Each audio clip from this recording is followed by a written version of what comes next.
오늘 우리가 오전 예배 시간에 시대마다 구약 시대이든 신약 시대이든 거짓 하나님의 메신저들, 그래서 그 거짓 메신저들에 의해서 거짓 하나님의 메시지가 사람들에게 전달되어서 많은 사람들을 멸망으로 이끈다라고 말씀을 드렸습니다.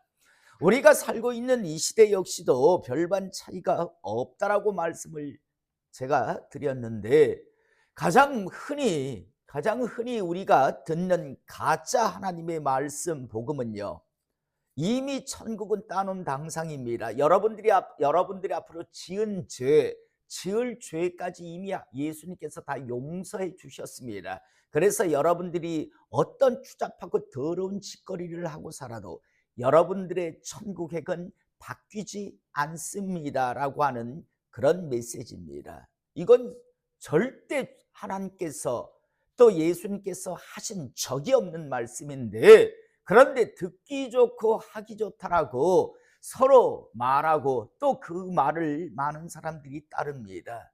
그런데 여러분, 믿음을 갖는다라는 것, 신앙생활한다라는 건 노름놀이가 아닙니다. 자기를 부인해야 하고 목숨을 걸어야만 할 수 있는 그러한 신앙생활이 바로 믿음 생활입니다. 저는 다시 한번 헛된 종교 노름에 빠져서 나도 교회 다니니까 죽으면 잘하면 천국 갈지 몰라라고 하는 허상에 빠지지 않기를 이 시간 축복합니다. 자기가 진짠지 가짠지는요, 자기만 알고 또 하나님만 아십니다. 다른 사람들은 절대 모릅니다. 다른 사람들이 대단하십니다, 훌륭하십니다, 암만 말해도요, 주님께서 난 널 모른다라고 하면 그 사람은 절망인 사람입니다. 세상 사람들이 무슨 신앙생활을 그따위 식으로 하냐라고 그렇게 과격하게 하냐고 말한다 할지라도 주님 보시기에요, 그게 바로 신앙생활이라고 인정하시면 그게 바로 하나님 보시기에 소망되심을 잊지 않기를 다시 한번 축복합니다.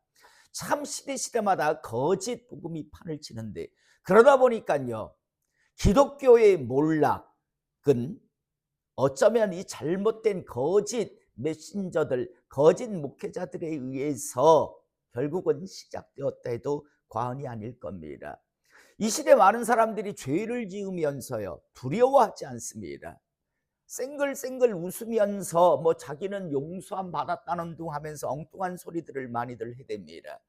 하나님은 통곡하고 계시는데, 하나님은 분노하고 계시는데요, 자기는 쌩글쌩글 웃으며 자기는 구원받았다라고 하는 말도 안 되는 주장들을 하는데, 그 이유가 무엇인가 하면 잘못된 하나님의 메시지를 그들이 믿기 때문입니다. 여러분, 왜 목사들이 죄를 지으면서 뻔뻔스럽게 죄를 지을까요? 그 유명한 목회자들 중에서 얼마나 성적으로 추잡하고 더러운 그런 짓거리를 하고, 얼마나 명예나 권력을 따르고, 심지어 감히 하나님의 주인님이라고는 하나님을 향해서 까불면 죽는다라고 그렇게 세치어를 놀리는데도 불구하고 그들을 따라 나섭니다. 왜 그런 사람을 따릅니까? 라고 하니까 이렇게 이야기한다 했지요. 이 나라 이 민족을 그 목사님 같이 사랑하는 사람이 없습니다. 그래서 자기는 따른다더라고요. 그래서 제가 그랬어요. 언제 하나님께서 이 나라 이 민족을 사랑하라고 목사를 세웠냐고. 하나님의 메시지를 전하라고 하나님의 그런 부르심을 받은 게 목사지, 이 나라 이 민족을 위해서 이 나라 정치를 바꾸라고 하나님께서 언제 부르셨냐고 라고 제가 그렇게 한번 말한 적이 있습니다. 여러분, 다시 한번 우리 성도님들이 잊지 않길 원합니다. 악과 과실과 죄는 정말 진실되게 회개하면 용서받을 수 있습니다. 단 하나의 죄만 빼고요. 무슨 죄? 성령 회방죄, 성령 대적죄요, 방해죄. 성령님의 역사인데 그걸 귀신의 역사, 저 이상한 거예요 가로막으면요, 그건 앞으로 그 사람이 전 재산을 다 하나님 앞에 갖다 드리고, 그가 아니면 3대가 목사를 그 집안이 한다 할지라도 그 사람은 이미 지옥이 확정됩니다. 여러분, 중국에 가서 마약을 손을 대면요 무조건 사형입니다. 미국 사람이든 뭐 일본 사람이든 아무 상관없이 다 사형입니다. 그런데 도둑질하면 사형은 아니에요. 교도소 갔다 나오면 돼요. 그런데 어떤 죄는 딱 한 번 지었는데 바로 사형이 언도되는 게 있습니다. 하나님 앞에서도 바로 지옥이 확정되는 죄가 있습니다. 그 죄가 뭐냐면 성령 회방죄, 성령 대적죄입니다. 다시 한번 말하자면 죄는 예수님의 보혈로, 십자가의 보혈로 해결을 받는데 성령 회방죄는, 성령 대적죄는요 예수님의 보혈로 해결이 안 돼요. 그래서 확정이에요. 제가 오죽했으면 성령 회방죄를 지었다고 여러분들이 혹시 안다면, 나는 성령 회방죄 지었어 라고 한다면 신앙생활 하지 마세요. 그나마 얼마나 이 땅에서 더 살는지는 모르겠으나 최대한 쾌락을 누리고 사세요. 앞으로 영원히 지옥불에 갈 거니까. 방법이 없어요. 천하 없는 방법이 없어요. 이 세상에는. 다른 죄는 용서받습니다. 악과 과실과 죄는. 자, 그래서 천국 갈 수 있습니다. 회개하면. 회개는 하나님 이런 죄를 지었습니다. 이게 회개가 아니라고 했죠. 회개는 그 일을 다시 재현하지 않는 게 회개입니다. 저 이런 죄 지었어요. 많은 사람들이 회개했대요. 회개가 아니라 나 이런 죄 지었어요라고 그냥 고백하는 거에 불과합니다. 회개는요, 그게 죄라고 인정하고 이제 다시 되풀이하지 않는 게 회개입니다. 이게 회개를 하면 용서를 받을 수는 있습니다. 그런데 뭐는요, 벌은 면제가 없습니다. 벌은요. 이걸 우리 성도님들이 잊지 않기를, 이 시간 잊지 않기를 다시 한번 축복합니다. 예수님은요 죄를 사하려고 오셨지 벌을 대신 지어주기 위해서 오신 분이 아닙니다. 여러분, 예수님이 벌을 대신 해결해 주기 위해서 오셨다라고 여러분 들어보신 적 있나요? 없어요. 예수님은 죄를 해결해 주시기 오셨지 벌을 대신 받기 위해서 오신 게 아니에요. 그러므로 많은 그런 사람들이 이것만 제대로 알아도, 그래, 내가 나중에 돌이켜서 회개하면 용서받을 수 있어. 그런데 벌은 면제가 없다라는 사실을 항상 잊지 않는다면, 그렇게 함부로요 쌩글쌩글 웃으면서, 부산의 그 큰 교회 장로님한테 그랬다잖아요. 장로님, 첩을 두고 사시면 되겠습니까? 그거 간음입니다. 간음죄에 속합니다. 세상은 간통죄가 없어졌다 할지라도 그건 간음죄입니다. 하니까 씩 웃으면서 그랬다잖아요. 전도사님, 참 모르시네요. 저는 용서받은 사람이에요. 저 장로예요. 라고 하더라잖아요. 그 정도로 그렇게 생각하고 있는 거예요. 자, 우리가 너무나 잘 아는 말씀이 오늘 우리가 읽은 본문 말씀인데, 여러분, 다윗 죄를 지었습니다. 섰다고 생각하는 자는 넘어질까 조심하라고. 항상 인간은요 항상 준비하고 깨어 있어야 합니다. 다윗도 그렇게 힘들 때 그렇게 신앙을 잘 지키던 다윗도요, 이제 이스라엘을 통일시킨 이후에 방심하는 순간 여지없이 사탄의 유혹이 찾아 들어왔습니다.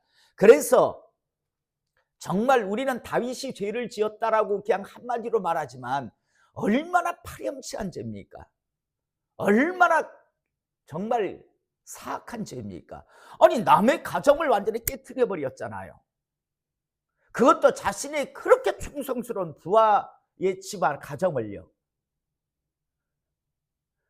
하나님께서 다윗이 주여 용서하소서라고 가지고 그래 용서했다라고 끝나고 그냥 다윗이 잘 먹고 잘 살 것 같으면 공의의 하나님이 아니죠. 벌은 받아야죠. 그래서 그 집안에 이제 다윗은 벌을 받는 과정을 오늘 겪고 있는 걸 보게 됩니다. 여러분, 자식들 간에 근친상간이 일어났어요. 다른 집안이 아니고 다윗의 집안에 형제들끼리 죽고 죽이는 그런 일이 일어납니다. 다른 사람의 집안 일이 아니라 다윗 집안에서 이런 일이 일어났다니까요. 벌이에요. 벌. 그다음 자기의 그렇게 사랑스러운 아들이 오늘 우리가 읽은 본문 말씀은 반역을 일으켜요. 다윗의 왕위를 뺏겠다고, 다른 사람도 아니고 자기 아들이요. 그래서 오늘 우리가 읽은 본문 말씀은요, 어쩔 수 없이 지금 아들이 무서워서 아들이 일으킨 그 반역을 피해서 도망을 가야 하는 상황에 놓여 있는 걸 우리가 보게 됩니다. 여러분, 그 어려울 때 그 사울 왕이 그렇게 많은 자들이 다윗을 해하려고 했지만 하나님께서 그토록 손 못 대게 하고 지켜주셨던 다윗인데, 다윗 스스로가 죄를 짓고 나니까 결국은 하나님의 벌을 지금 그가 받고 있는 겁니다. 다시 한번 하나님은 공평하신 하나님, 공의의 하나님이라고 하는 사실을 잊지 않기를 이 시간 축복합니다. 여러분, 많은 사람들이 그냥 다 뭐 요즘 왜 포맷, 리셋 이런 말이 유행하잖아요. 그냥 포맷 시키면 다 제로, 리셋, 다시 깔끔하게 새로 시작 뭐 이렇지만요, 하나님은 아닙니다. 죄를 지면 지은 만큼 추잡하고 더럽게 살았으면 추잡하고 더럽게 산 만큼의 벌은 받아야 합니다. 저 사람하고 나하고는 똑같은데 왜? 여러분, 목사님들 가운데서도 저 사람 별로 그래 탁월한 것 같지 않은데 왜 저 사람은 저렇게 하나님의 큰 은혜를, 목회가 평탄할까? 왜 저 사람은 저렇게 열심히 하는데 그렇게 목회가 안 될까? 여러분, 그건 자세히 들여다보면, 나중에 대화해 보면요, 그 부모들이 아니면 그 윗대들이요, 하나님 앞에 심은 게 정말 많아요. 정말요. 아버님, 어머님이 막 개척교회를 했던 목사님들이거나 아니면 그 할아버지, 할머니가 막 목회자의 집안이거나 아니면 진짜 열심히 교회를 잘 섬겼던 그런 뭐 장로님 집안이거나 이렇습니다. 그런데 이제 막 앞에서 우상을 섬기던 사람들 중에서 이제 겨우 하나님 은혜에서 목회자가 막 된 사람들은 정말 힘들어요. 근데 그걸 인정해야 돼요. 왜 저 사람은 저렇게 잘 목회가 저래 수월한데 나는 이렇게 힘들까? 그 사람은 심었잖아요. 그 부모들이, 그 윗대들이요. 그러니까 하나님의 그 심어놓은 만큼 거두고 있는 거예요. 혹시 여기서 나는 우리 할아버지, 우리 아버지 별로 신앙생활 별로 안 했는데 나는 그러면 힘들겠네. 그렇다면 불평할 게 아니라 내가 그 역할을 해주면 되잖아요. 자신들이 그 역할을 해가지고 자기 다음 때들에게 물려주면 되잖아요. 나는 비록 힘든 신앙의 1대를 걸어가지만, 그러나 내가 제대로 하고 나면 2대, 내 다음에 자녀들이 그 복을 받는다니까요. 여러분, 진짜 저는 목사이기 때문에 목회자들끼리 만나보면 그래요. 참 탁월하고 대단한 사람이고 열심히 있는 사람인데 참 힘들어해요. 보면 되게 신앙의 1대들이에요. 그런데 별로 좀 저렇고 뭐 별로인 것 같은데 막 목회가 아주 순탄해요. 그런데 물어보면 그 목사님들이 아이열 때 아버지 엄마가 막 그 개척교회 하면서 막 눈물을 흘리며 뿌리고 했던 것들이 있어요. 그래서 어느 순간 제가 해서 인정합니다. 당연히 그게 공평하신 하나님이 맞으시죠. 그 목사님의 엄마, 아버지, 할아버지, 할머니가 순교를 했다거나 막 눈물을 흘리며 막 정말 어렸을 때 아침에 새벽에 일어나면 엄마 아빠가 없어서 막 울고 그랬대요. 심지어 어떤 목사님은요, 신방을 엄마 아빠가 가야 되는데, 목사님 사모님이니까 신방을 가야 하는데 개척교회, 그러니까 어떻게 못하니까 농에다가 이렇게 밧줄을 묶어가지고, 요즘 같으면 난리가, 애가 나갈까 봐 농에 이 밧줄을 이렇게 끈을 묶어가지고 농 그 외에 거기에 고리에다가 이렇게 걸려놓고 엄마 아빠가 신방 갔다 오고 그랬대요. 그래 기억하더라고요. 우리 엄마 우리 아빠가 나를 갖다가 농에다 묶어놓고 신방 갔다 왔다고. 근데 그 목사님이 목회를 갖다가 보면 그렇게 뭐 열심히 있는 것도 아니고 탁월한 것 같지도 않은데 정말 하나님의 복을 받아요. 그리고 성도들도 똑같이 받고요. 여러분, 마음껏 뿌리고 심기를 이 시간 축복합니다. 하나님은 공평하신 하나님입니다.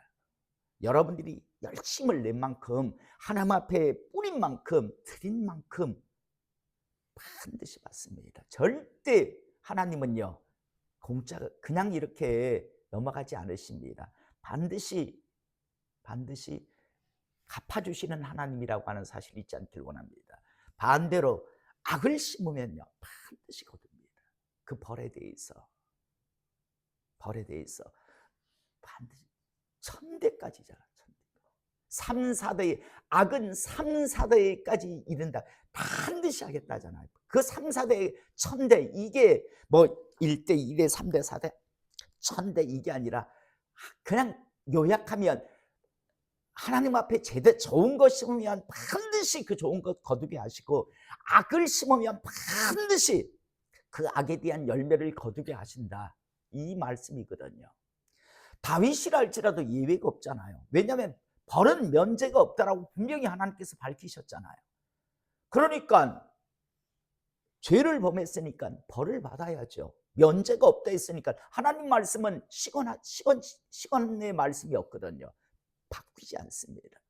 자, 오늘 우리가 읽은 본문 말씀, 아들이 일으킨 반역 때문에 지금 도망의 길을 걸어갑니다. 13절, 전력이 다윗에게 와서 이르되 말하되 이스라엘의 인심이 다 압살롬에게로 돌아갔나이다 한지라. 압살롬 바로 다윗의 아들이죠. 사랑스럽던 자랑스럽던 아들입니다. 그런데 그가 지금 반역을 일으킨 거예요. 다윗이 예루살렘에 함께 있는 그의 모든 신하들에게 이르되 일어나 도망하자. 그렇지 아니하면 우리 중 한 사람도 압살롬에게서 피하지 못하리라. 빨리 가자. 두렵건대 그가 우리를 급히 따라와 우리를 해하고 칼날로 성읍을 칠까 하노라 라고 말씀합니다. 자, 이렇게 해서 도망의 길을 걸어가는데 15절 16절에 보면 왕의 신하들이 왕께 아뢰되 우리 주 왕께서 하시고자 하시는 대로 우리가 행하리이다. 보소서 당신의 종들이니라 하더라. 자, 모든 신하들이 다 하는데 16절에 왕이 나갈 때 그의 가족을 다 따르게 하고 후궁 10명을 왕이 남겨두어 왕궁을 지키게 아니라, 후궁 10명이 뭘 지킨다고요? 이걸 10명을 남기면 나중에 압살롬이 이 여자들을 다 취해버립니다. 아들이, 이 후궁 10명은 아버지의 여자들이잖아요. 하나님이 벌을 말씀하실 때 했잖아요. 너는 밤에 몰래 남의 여자 건드렸지. 네 여자는 백주에 당하게 할 거다. 이 후궁 10명이 바로 다윗의 여자잖아요. 아버지의 여자인데 압살롬이에요. 압살롬이 이 여자들을 취합니다. 취해버립니다. 있을 수 없는 일인데, 그런데 너는 남의 여자를 밤에 몰래 취했지. 네 여자는 백주 대낮에, 그것도 네 아들에게 취하게 할 거다 하는 더 훨씬 심한 벌을 하나님께서 주시는 걸 우리가 보게 됩니다. 자, 그리고 왕이 나가매 모든 백성이 다 따라서 벤메르하게 이르러 멈추었으니 그의 모든 신하들이 그의 곁으로 지나가고 모든 그렛 사람과 모든 블렛 사람과 및 왕을 따라 가드에서 온 모든 가드 사람 600명이 왕 앞으로 행진하더라. 그때 왕이 가드 사람 이때에게 이르되, 자, 좋아, 가드 사람 이때 어느 나라 사람이야? 우리가 알면 블레셋, 가드, 가사, 아스돗, 아스글론, 에글론. 성경 공부할 때 이래서 하는 겁니다. 필요한 겁니다. 가드 사람 이때, 이 사람은 그러니까 유대인이 아니에요. 블레셋 사람이에요. 블레셋 중에서, 블레셋 5방백 중에서 가드 사람이었어요. 자, 그러니까 가드 사람 이때, 그러면 블레셋 사람이란 말이에요. 유대인이 아니었단 말이에요. 그런데 가드 사람 이때에게 이르되 어찌하여 너도 우리와 함께 가느냐? 너는 쫓겨난 나그네이니 돌아가서 왕과 함께 내 곳에 있으라. 너는 어제 왔고 나는 정처 없이 가니 오늘 어찌 너를 우리와 함께 떠돌아다니게 하리요? 너도 돌아가고 내 동포들도 데려가라. 이때가 따라 나서요.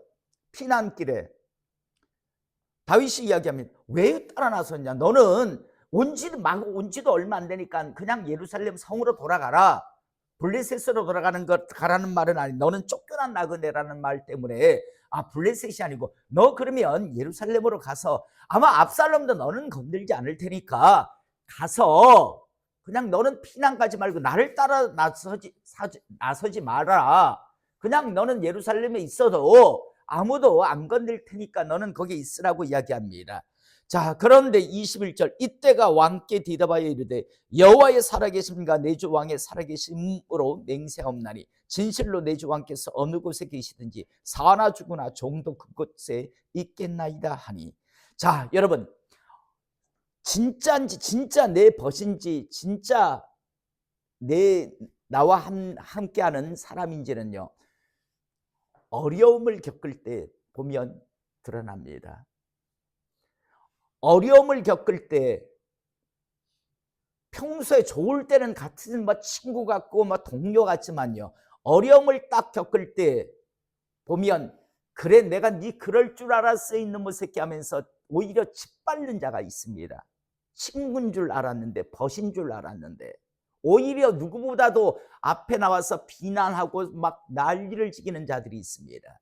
그런데 그 어려움이 있을 때 평소에는 친한 것 같지 않았는데 그때 정말 와서 힘이 되어주는 사람이 있습니다.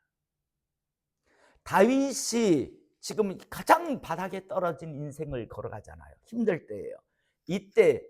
이때라고 하는 사람이 진실한 다윗을 위하는 사람인 것을 이제 확인하게 됩니다.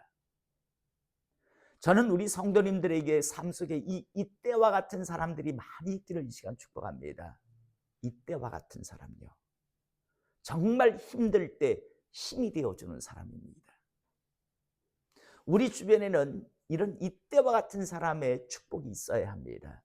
그 다음 이제 가려고 하는데 대제사장이 나옵니다. 사독과 아비아달.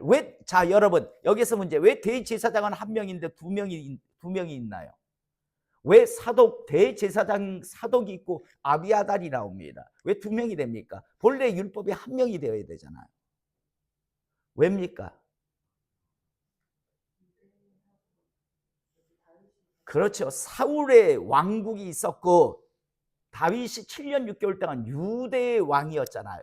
유다 지파의 왕이지. 그런데 나중에 이게 통일을 됐는데 통일을 하나가 됐잖아요. 그런데 제사장이 이쪽에도 있었고 이쪽에도 있었던 거예요. 대제사장이. 그래서 두 명입니다. 그렇다고 어디가 누구를 갖다가 대제사장으로 하고 니는 밑으로 내려와 이럴 수는 없잖아요. 그래서 대제사장이 이렇게 두 명이 됩니다. 유다 지파의 다윗이 통치할 때 대제사장 사독입니다. 자, 그런데 여러분, 나중에 이게 한 명은 계속 이어져 가고 한 명은 빼앗깁니다. 언제입니까? 솔로몬이 왕위에 올라갈 때요. 아비아달이 아도니아의 편에 서잖아요. 그래서 결국은 제사장직에서 빠져나옵니다. 그리고 이 사독의 후손이 누굽니까? 나중에 사두개파가 바로 이 사독의 후손들입니다. 사두개파 나오잖아요. 그때 예수님 오셨을 때 대제사장 하던 사람들이 사두개파잖아요. 부활이 없다라고 하는 사두개파. 그렇게 주님으로부터 많은 책망을 받는데 이 사두개파라는 말이 어디냐면 사독에서 나온 겁니다. 그래서 사두개파가 됩니다. 자, 어쨌든 하나님의 법궤를 들고 사독도 아비아달도 막 따라 나선다고 합니다. 그러자 다윗이, 여러분, 자기는 죄를 지어서 하지만 하나님의 법궤가 굳이 따라다닐 필요 없잖아요. 그러니까 예루살렘으로 돌아가라. 그리고 혹시 무슨 일이 있으면 사독의 아들 아히마아스와 고단 아비아달의 아들 요나단을 통해서 그래서 연락을 그냥 이렇게 달라라고 이야기합니다. 정보를 얻기 위함도 있지만 벌은 지금 자기가 받아야지. 하나님의 법궤가 지금 압살롬의 반역은요, 하나님에 대한 우상에 대한 어떤 그게 아니라 반역이 어떤 하나님 섬김에 대해서는 지금 그걸 바꾸려는 그게 아니라 권력이죠. 자기가 그 왕위를 이어받고자 하는 그거일 뿐이지. 그래서 다윗은 알고 있어서 압살롬이 사독과 아비아달을 손 안 댈 거라는 걸 알고 있었어요. 그래서 하나님의 법궤를 굳이 내가 지금 피난길에 따라 나서지 마라 하고 갑니다. 그래서 가는 도중에 또 누구를 만나냐면 후세라고 하는 사람을 만납니다. 후세는요, 책사입니다. 제갈공명 같은 사람. 자, 압살롬에게는 제갈공명 같은 책사가 있었습니다. 오늘 나옵니다. 누구? 아히도벨. 아이도 배를 눌린다 이렇게 외웠습니다. 나는. 여러분들도 이제 그렇게 외우세요. 아이도 배를 눌린다. 그래서 아이도 벨. 30년이 지나도 안 잊어버립니다. 아이도 배를 눌린다. 그래서 아이도 벨.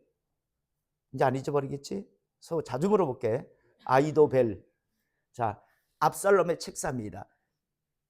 요세푸스나 이런 데 보면 이 사람이 누구라 그랬습니까? 밧세바의 아버지라 했죠.